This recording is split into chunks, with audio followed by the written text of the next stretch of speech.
não vai ter uma exceção para Alexandre de que todos os outros governos autoritários ao longo da história quiseram censurar aquela dissidente político que se encontra no território americano, falando que, obviamente, ele não pode falar no país dele.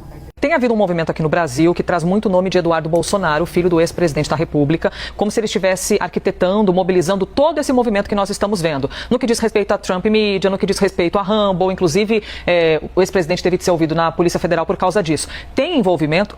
Eduardo Bolsonaro participa do processo ao qual o senhor está envolvido? Não, Eduardo Bolsonaro não participa do processo. Quem participa do processo hoje é Trump Media, Rumble e Alexandre de Moraes. Ok?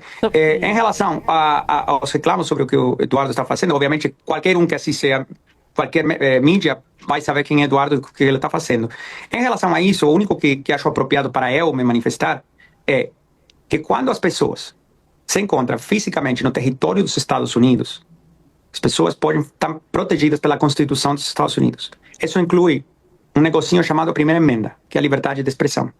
Então, nem Alexandre do Brasil, nenhum juiz do Coreia do Norte, nenhum juiz da Irã, nenhum juiz da Venezuela pode censurar um dissidente, né? Alguém que não concorda com você politicamente, porque fala coisas que te ofendem, ou que você não gosta de ouvir, ou que você se sente ameaçado, quando essas pessoas estão no território dos Estados Unidos. Estados Unidos tem mais de 230 anos de história com dissidentes do mundo inteiro que vão para o território americano e falam de tudo. Né? Isso tem incomodado a muitos governos ao longo de muitos anos. Coreia do Norte, Venezuela, governo da China, na União Soviética era terrível cada vez que um russo chegava. O governo, pergunta para o governo cubano o que eles gostam, tudo que os cubanos que estão na Flórida falam.